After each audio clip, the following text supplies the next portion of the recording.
They didn't leave him in the woods. They didn't even try to hide him. They chained him to a tree in plain sight, where the land was flat and dry, where the sun hit hardest and the wind carried nothing but dust. No shadows to shield him, no leaves to whisper comfort, just him, a rusted chain and a knot of hate that stretched back generations. He wasn't left in a forest or a mountain or any place where someone might accidentally find him. No, they chose that spot carefully, a place so empty, so forgotten, that even hope wouldn't bother to pass by. Darnell's day had started like any other. He was on his way home from a job he'd worked too hard for. Part-time construction, underpaid, underappreciated, but honest. He was walking, earbuds in, sweat soaking through his shirt. The sun was merciless, but he kept going. That's who he was. The kind of man who didn't complain, who kept his head down, who believed that if you just did what was right, you'd be left alone. But the world doesn't always work like that, not when your skin is the first thing people see. A truck pulled up. 3 men inside. He didn't know them personally, but he knew of them. Everyone did. The type who smirk at you in public, who joke about taking the country back, who never have to say the word but still make sure you feel it. At first, he thought they were going to mess with him, say something, maybe throw a bottle like they did to his cousin last summer. But this time they got out. No words, just boots, spit, and force. They beat him quick and quiet, like they'd practiced it. Like this wasn't their first time. He hit the dirt hard. Tried to fight, but they had it planned. Zip ties, chains, gloves so they wouldn't leave prints. One of them knelt down close and said, "People like you don't belong here. Not free, not walking around like you own the place." Then they dragged him, bleeding, barely breathing, across the dry dirt, all the way to a single, weathered tree standing like a skeleton on the edge of nowhere. They wrapped the chains around his chest and wrists so tight they bit into his skin. Every movement cut deeper. Every breath burned hotter. They didn't want him to just hurt. They wanted him to be seen suffering, and then they left. Drove off like it was just another chore they'd checked off their list. Hours passed. The sky didn't care. The sun stayed high and cruel, painting everything in gold and ash. Sweat rolled into Darnell's eyes, mixing with blood, salt, and dirt. His lips cracked. His throat was a desert. Every time he moved, the chain groaned like it was part of him now. He screamed until his voice gave out, but there was no one, no cars, no hikers, just the hum of silence and the weight of centuries pressing down on his shoulders. He thought of his mother, thought of how she warned him, told him the world won't always see you as human, told him to be careful, to be small, to never give them a reason. But that's the thing. He didn't give them one, and they didn't need one. By nightfall, he couldn't tell if he was dreaming or dying. Shapes danced in the corners of his eyes. His arms were numb. The chains had carved into his skin, turning his wrists into open wounds. His legs gave up first, then his back. He slumped forward, barely held up by the very metal meant to keep him there. Bugs crawled, sweat dried. The silence got louder, but somewhere in him, deep, buried under the pain, under the fear, was a voice that kept whispering, "Not like this. You're not going out like this." And that's when they came. Not people, not a rescue team, but something better, something purer. It started with a sound, soft at first, like paws against dust. Then came the smell, the sudden shift in the wind. Darnell thought it was another hallucination, his mind playing one last cruel trick. But it wasn't. They were real. He didn't know it yet, but help was on the way. And it wasn't wearing a badge. It didn't come with sirens or apologies. It came on 4 legs, teeth bared not in hatred, but in defiance. The dogs weren't supposed to leave their route. The handler had taken them out for a routine training exercise across the open scrublands that bordered the outskirts of the county.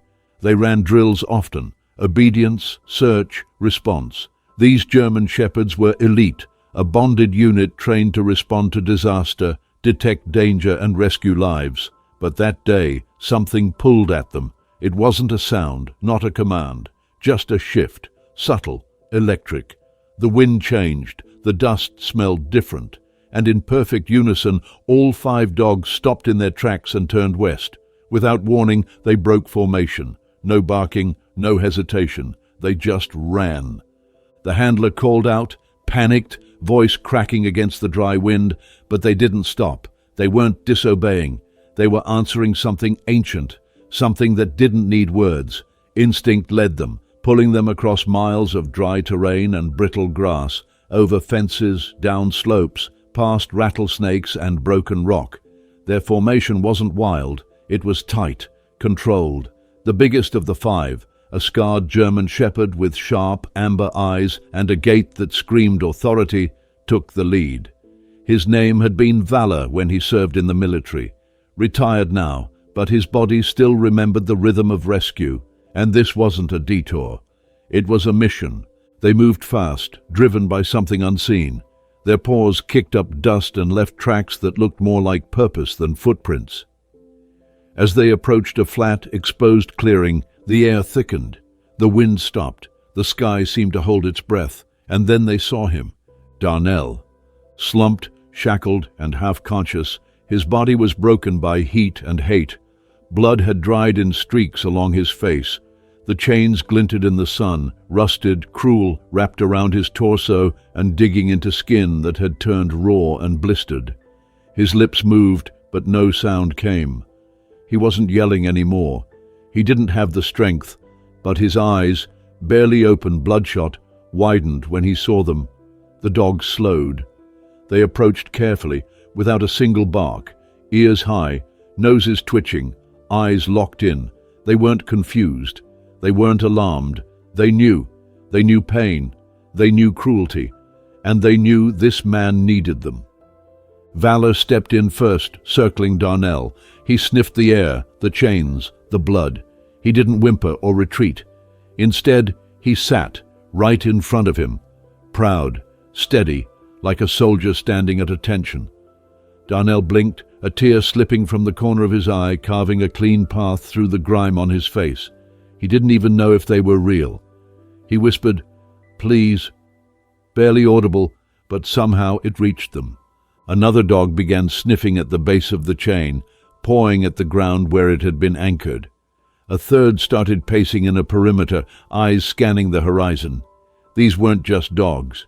This was strategy, coordination, purpose. They weren't reacting, they were responding. The 4th dog lay beside Darnell's leg, pressing its body close, offering warmth. The 5th took off at a full sprint in the direction they'd come, a silent call for backup, as if it knew this was bigger than them. Valor stayed. His eyes never left Darnell's. It was as if he could see deeper, not just the wounds on his skin, but the ones carved into his soul, the humiliation, the fear, the exhaustion of being treated like a threat for simply existing, the weight of trying to live in a world that still doesn't want to admit what it's done. Darnell couldn't speak, but Valor didn't need him to. That stare between them, it was a promise. The heat pulsed around them. Minutes passed, dragging like hours. Darnell drifted in and out, eyes fluttering, body slumped. His head dropped forward once, and Valor moved instantly, nudging his shoulder with a soft but firm push of his snout. "Stay awake. Stay here. You're not alone. You're not done." The second dog that had been digging let out a sharp bark, not a cry, a signal. The ground beneath the chain was loose, recently disturbed. The chain had been secured with a padlock wrapped around a buried steel peg. Makeshift, but intentional. They weren't just trying to hurt him. They were trying to erase him, leave him to vanish under the sun and silence. But these dogs, these warriors, had rewritten that plan the moment they arrived. Far off, the wind carried a sound. Distant shouts, boots crunching on dry grass. The 5th dog had made it back to the handler's base. Reinforcements were coming. Darnell, in the haze of pain and dehydration, could barely process what was happening. But he heard it, the sound of possibility, of change, and right there in that barren stretch of land, under the weight of chains and hatred, something sparked. Not just survival, not just rescue, but something bigger. Because in a world that often looks away, 5 dogs didn't. One in particular didn't just see a man in chains. He saw a brother, a fighter, a life worth saving.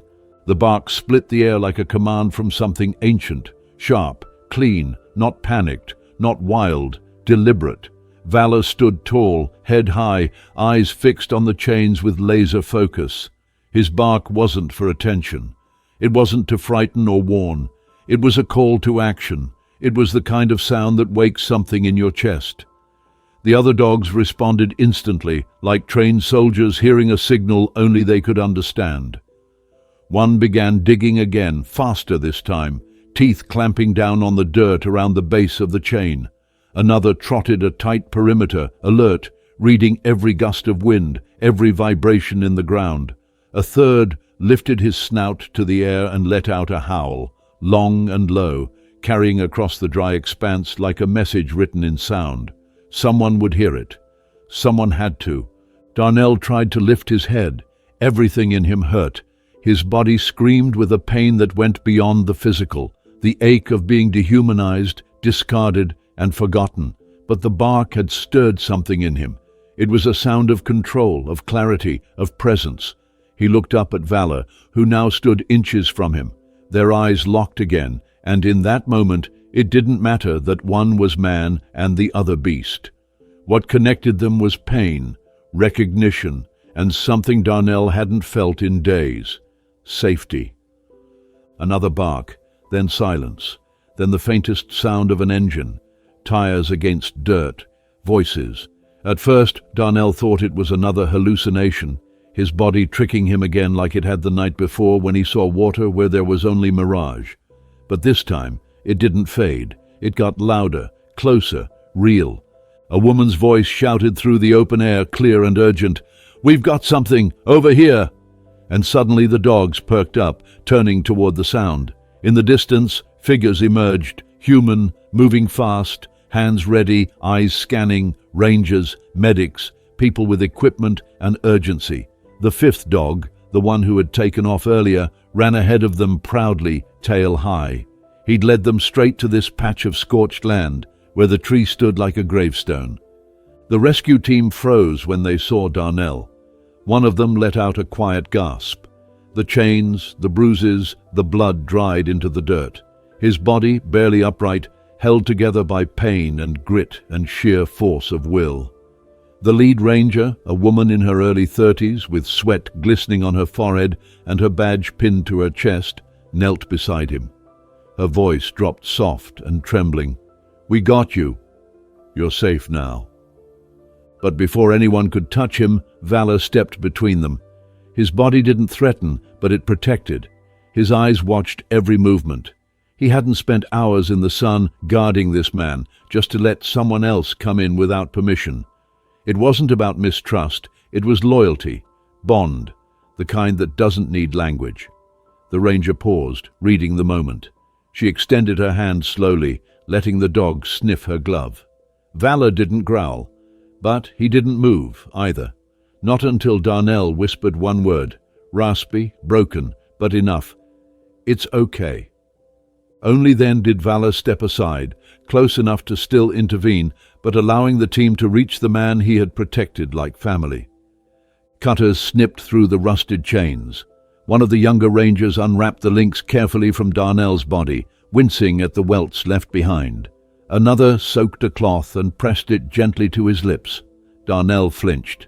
His skin felt like fire, but he didn't cry. He hadn't cried since the first hour they left him there. He'd held it all in. The fear, the shame, the helplessness. But when the last loop of chain fell away and he felt his body slump forward into the arms of someone who wasn't there to hurt him, the tears came fast and silent.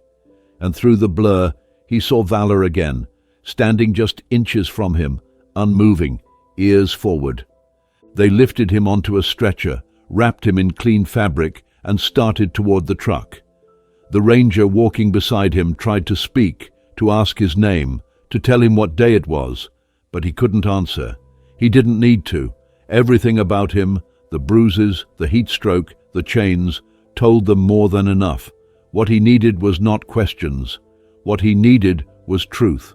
They brought him into the back of a Ranger transport truck, converted for emergency medical aid. They started IV fluids, cooled his body with damp cloths, and radioed for air support. But the most remarkable thing happened in the seconds before the doors closed. Valor jumped in. No hesitation, no command. He leapt into the back, lay beside Darnell, and rested his head gently on the man's chest. A medic moved to pull him out, but the Ranger stopped her. Let him stay. And he did. All the way to the outpost, where every Ranger and medic on staff scrambled to prep the small station's infirmary.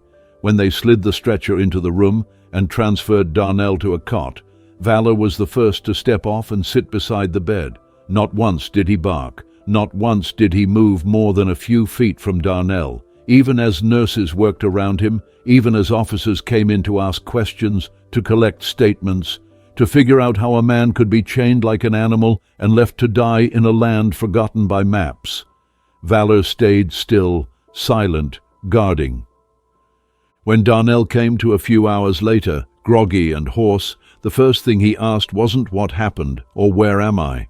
He didn't ask about the men who left him there. He didn't even ask about the chains.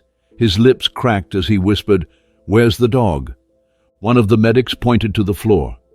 Valor was there, curled tight, eyes half open, watching the door. Darnell nodded, slow and tired. "Good boy," he breathed. And Valor, without moving a muscle, wagged his tail once. A small movement, but enough to say, "I hear you. I'm not going anywhere." The wounds on Darnell's body would eventually scab over, fade, and leave only scars. But the deeper wounds, the ones under his skin, inside his chest, in that place where fear nests and burrows, those would take longer. The kind of pain that comes from being chained not just by metal, but by history, by prejudice, by the weight of always having to explain yourself, defend your presence, and survive what others never have to think twice about.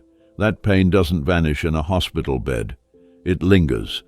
The next morning, the outpost's lead investigator came in with questions. Clipboard, badge, stiff collar. She was trying to be gentle, but Darnell could feel the disbelief under her voice. How could this have happened? Who would do this? And Darnell didn't have answers, not because he didn't know, but because he knew too well. He'd seen them, their faces, their truck, their eyes. But what was he supposed to say? That it was just another Tuesday in America? That this wasn't new? That if Valor hadn't found him, he wouldn't be in that bed answering questions. He'd be a headline no one would read. He told them what he could, that he was walking home, that they pulled up and didn't ask questions, that it was fast, vicious, planned, that he remembered their boots, their gloves, the way they spoke to him like he wasn't a man, and that they didn't care if he lived or died, because that was the whole point. They didn't think anyone would come looking, and if not for those dogs, no one would have. The investigator wrote it all down. She nodded, said words like justice and prosecution, but Darnell wasn't moved. He'd heard words before. What meant more was Valor, still laying under the bed, one eye open, guarding like the threat hadn't passed. And maybe it hadn't. Maybe it never really did. Hours later, 2 officers came in with evidence. A torn piece of cloth they found wrapped around a nearby fence post. Tire tracks that matched a lifted Chevy Silverado known to belong to a local contractor with ties to militia groups. They had names, they had locations, and still there was hesitation.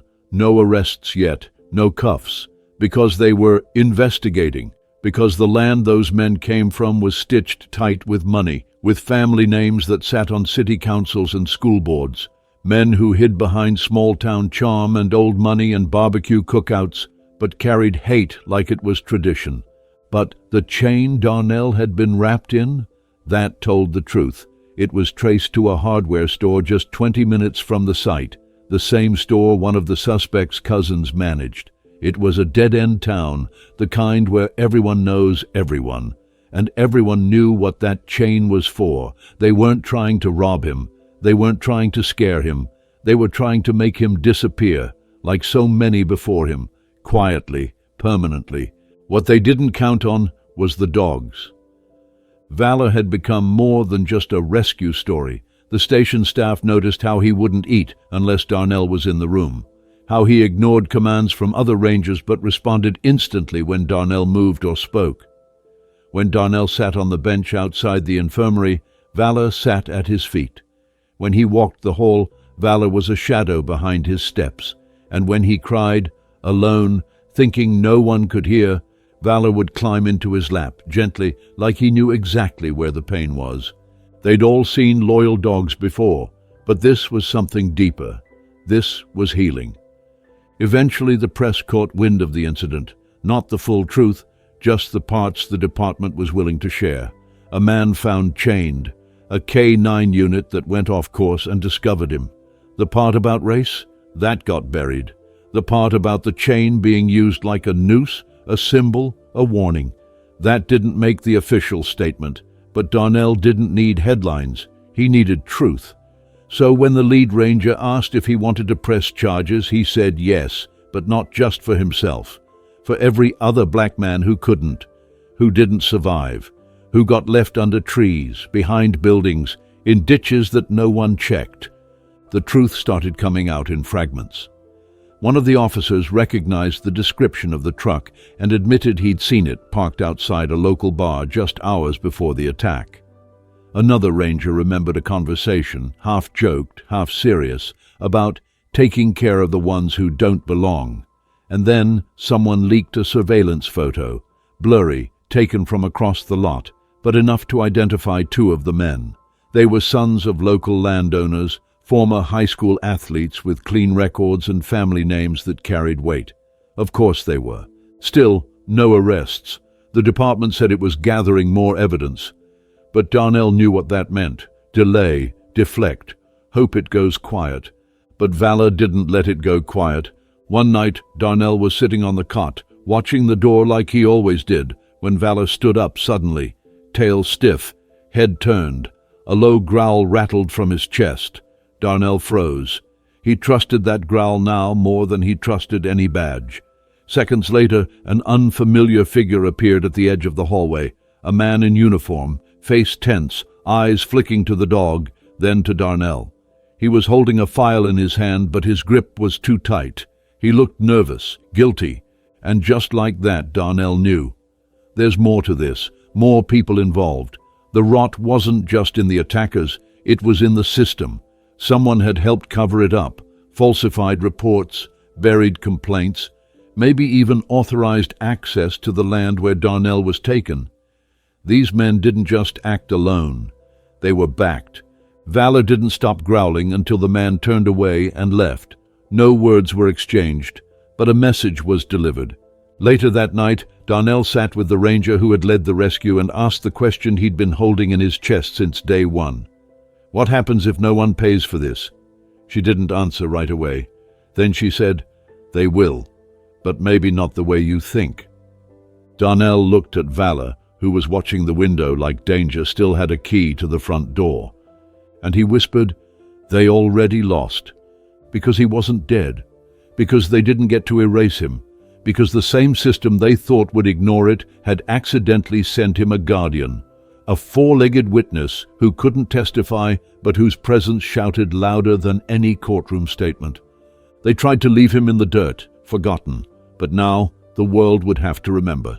They offered him everything, a full statement in the papers, a public apology, meetings with officials, a letter from the mayor, even a quiet settlement from the county that no one wanted to admit was hush money. They offered him therapy, time off work, protection, a badge even. Honorary Ranger, one of them said, like it was some kind of consolation prize for almost dying in chains under a tree. But Darnell didn't want any of it, not unless Valor came with it. The dog had done more for him in one afternoon than the entire system had in a lifetime, and Darnell didn't want to walk another step in this world unless that dog was by his side. The decision came easy for the department. Valor was already retired. His military record said he was unbonded, emotionally withdrawn, a K-9 that had stopped responding to traditional commands after his handler died overseas. They'd tried to rehome him, but no one could get through. He barely ate, barely moved, until he found Darnell. From the moment they met, something shifted. Valor followed no one else's voice but Darnell's. He walked when Darnell walked, slept when Darnell slept, and the department couldn't ignore it. So they drew up the paperwork. They made it official. He wasn't a dog anymore. He was a partner. The day Valor was discharged into Darnell's care, the entire outpost fell quiet. Even the gruff rangers who didn't say much, the ones who spoke more to trees than to people, nodded with respect. Darnell stepped out of the station, his hand resting on the back of Valor's neck, and for the first time since being found, he didn't feel like a victim. He felt like he'd survived something that was meant to erase him and turned it into something no one could deny. But survival was only the beginning.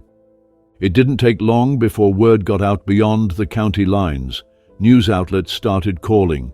Stories were written, first local, then national. Man found chained, saved by K9. But the headlines didn't capture the truth. They didn't say he was chained because of the color of his skin. They didn't say it was hate, not randomness. They didn't say that Valor didn't just save his body, he saved his dignity. Darnell tried to explain it in interviews, but they kept trimming his answers, sanitizing the rage, softening the pain. So he stopped talking to the cameras and started talking to the people. Church groups invited him, schools, community centers. He stood in front of rooms full of young black boys who didn't need an explanation. They already knew. He told them what happened, not just the attack, but what came after. How they tried to spin it, how they made excuses, how they let the suspects walk free for weeks while investigating both sides. But most of all, he told them about Valor, about how help doesn't always look the way you expect. Sometimes it has four legs, sometimes it doesn't ask questions, it just shows up and refuses to leave. He told them he'd stopped asking why this happened to him, not because he'd made peace with it, but because asking why was a trap. The real question was, what are you going to do now? Valor became a local legend. Everywhere they went, people stopped to ask about him. Kids reached out gently to pet him, and he let them, though he always kept one eye on Darnell. Officers offered to retrain the pair into an official unit, and for a while, Darnell said no. He didn't want a badge, didn't want to be part of the same system that let it happen. But then he thought about what it meant to take up space inside that system, not just as a symbol, but as a force for something real, something righteous. So he said yes. They started training again, early mornings, long hikes, search drills. Valor took to it like he never left. Every move precise, every command met with instinct. Darnell wasn't just recovering anymore, he was rising. The two of them worked as one, a team not built through service, but through survival. And when they finally took the oath, standing at the edge of that same outpost where he'd once laid half dead, it wasn't just a formality, it was reclamation. They gave him a patch, Echo Unit, a K9 task force restructured to serve remote and vulnerable communities, the kind where people vanish and no one seems to notice, where justice doesn't knock unless it's forced to. Valor was the first dog reinstated after retirement. Darnell was the first Black Ranger to lead the unit in county history. But they weren't here for ceremony. They were here for truth. Everywhere they went, people remembered the story, the man in chains, the dog that wouldn't leave him. But what they didn't see was what came after. The nights Valor would wake up growling, pacing the door. The way Darnell flinched when tires rolled too slow near his house. The way he still avoided the tree, that tree, the one where they tried to bury him alive. One day he returned to it, not alone, with Valor beside him and a small group of students who had asked to see it. Darnell stood in front of the tree, the bark still scarred, the dirt still raw, and he said something he hadn't said before. Not to the press, not to the courts, not even to himself. He said, "They tried to make this the end of my story." Then he paused, looked down at Valor, and said, "But it was just the beginning." And he meant it, because this wasn't just a story about a man being found. It was a story about not being forgotten, about refusing to disappear, about fighting not just for yourself, but for every person they tried to erase before you. It was a story about pain, yes, but more than that, it was about resistance, about loyalty, and about the kind of love that doesn't need words. Valor couldn't speak, but he said everything that needed to be said just by showing up, and staying, and standing in front of evil when no one else would. And now Darnell walks with his head high, not because the pain is gone, not because justice was perfect, but because when they tried to break him, something unbreakable stood between him and the end. And if that doesn't move you, then maybe you've never known what it feels like to be truly seen. But if you have, if you've ever been chained by someone else's hate and still found a way to walk free, then you already know. The fight is never over, but neither is the loyalty, and neither is the love.